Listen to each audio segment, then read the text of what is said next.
Good morning. It's Michael with another video. I'm gonna get my drink. Cause oh no, where's my drink? Oh, here it is. I'm a little under the weather, so drinking things with vitamin C helps. Welcome to day 6. You have depression, but you're okay. So pretty much when I tell people you're okay, I'm not trying to tell you that there's nothing wrong with you. You know, that your issue is just in your head. It's all normal. Blah blah blah blah blah. That's not what I'm saying. What I'm saying to you is that you're no better or no worse than the person next to you. See, the thing is what depression is, depression doesn't have a face. It could be anybody at any place, at any time, anywhere. For instance, through doing these videos, I had a friend tell me, I didn't know you had this problem. I didn't know you had this beast, as she called it. A lot of people don't. A lot of people aren't aware that the other person next to them might have a problem, which is why practicing mindfulness is such a smart thing to do, and practicing compassion, empathy is such a smart thing to do.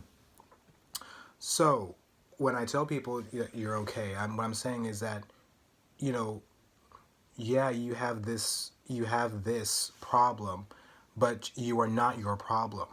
Okay, you have depression. Depression doesn't have you. Depression doesn't have me. Okay, unless we let it have us.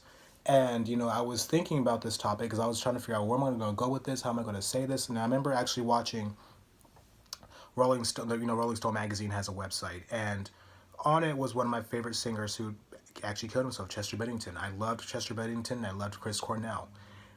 And I remember over the summer having ideations of joining Chris Cornell and Chester Bennington, if you know what I mean. And I was watching videos of him and his family. He looked happy. He was engaged. And, again, you just don't know what people are going through in their heads. While this is going on, he's having these ideas of hurting himself. He doesn't know why, because a lot of people who have these ideations, who have these fears, they don't say anything because, there's a lot of people out there on social media who I've seen before who throw out suicide like it's nothing all the time. I should just kill myself. I should just kill myself. And to me, that's not funny. That's not cool. And it makes it harder for people who actually have these ideas to come forward because they think that they're doing it. People think they're doing it for attention, and they don't feel safe. And they don't feel like they can trust somebody with this to get the help they need. And also there's this fear and this shame in needing help.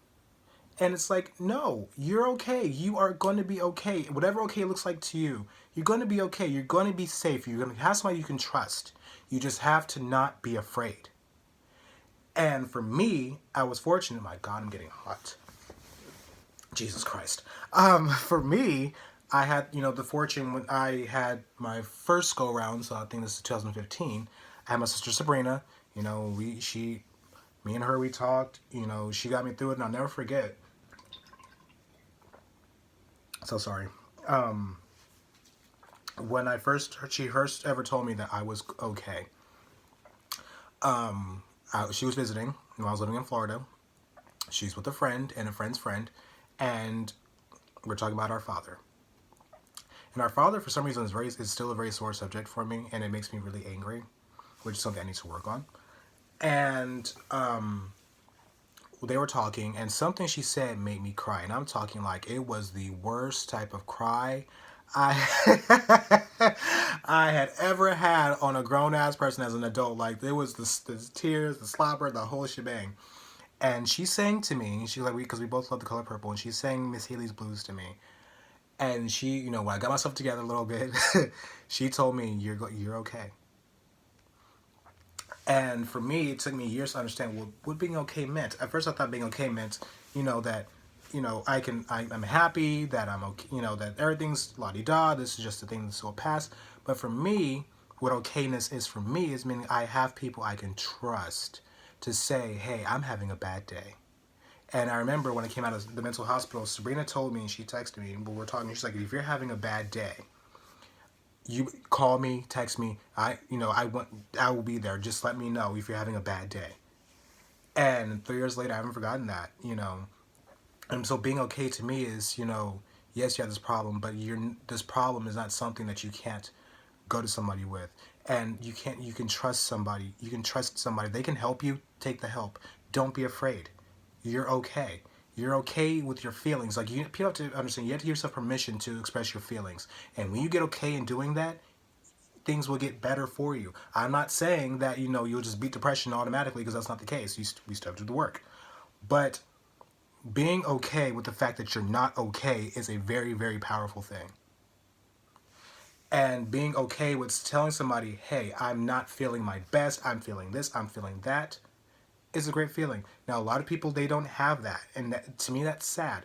But it doesn't make you any less of a person because you have these thoughts and these feelings. It doesn't make you any worse. Because a lot of people, I've seen it in my family, I've seen it in my friends.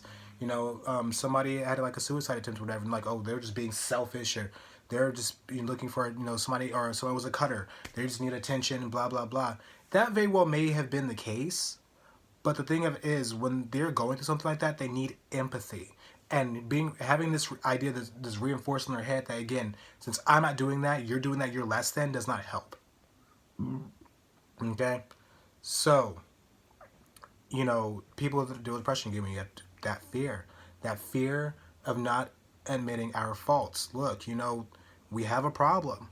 We have a situation. I don't like to, make it sound like this huge awful thing, but it is a pretty big part of our makeup. However, that being said, we can do things to make it easier for ourselves, and this is the whole point of the series: make it easier for ourselves. And that's first knowing that we're okay and expressing our emotions, and that we can be okay and saying I'm not good. And if you don't have somebody to talk to, you have me on YouTube. You can I'll give you my Twitter, my whatever the case may be. You can slide in the DMs. But in all seriousness, you can slide in the DMs if you need to talk. The people, my friends, and my family who have my phone number. You are free to text me or call me anytime if you're having a problem. Because again, you may not be okay, but you're okay in not being okay.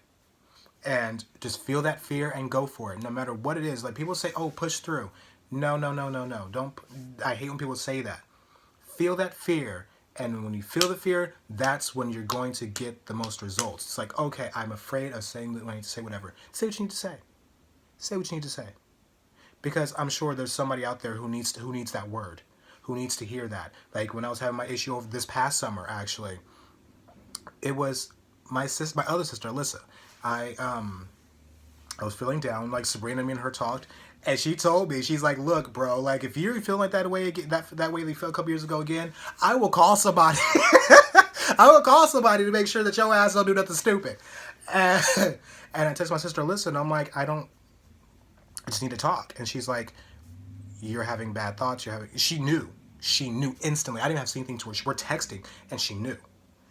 And I feel, because and again, they didn't treat me like I was any different. They didn't treat me like I was weak. I was anything. They treat me like, hey, Michael has a problem. We're going to help him deal with this problem, and that's it. And that's how I deal with you guys. Yes, depression is a hell of a drug.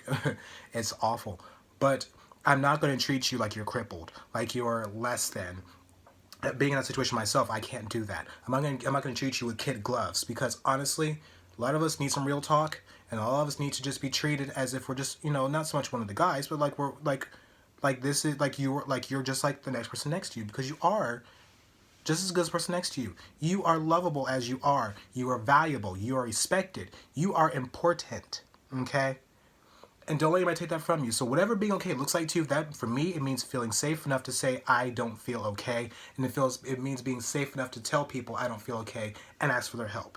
If that's what okayness looks like to you, you will get there. If it's not what it looks like to you, whatever your version of okay is, if that just means, hey, yes, you are secure or whatever, that's fine. But being depressed does not mean that you're not as good as, and you are every bit as exceptional, and every bit as talented, and every bit as smart and wonderful, and all these other things as people who don't have depression, who are depressed, who being depressed and having depression are different things. You are just as good as and just as valuable as somebody who does not have depression. And I want you to go away with that. And I'll be back tomorrow with day 7. And if I remember day 7 correctly, because my memory is kind of, I believe it has to do with, I don't remember. I think maybe addiction. I don't know. But I'll see you tomorrow for day 7. Bye.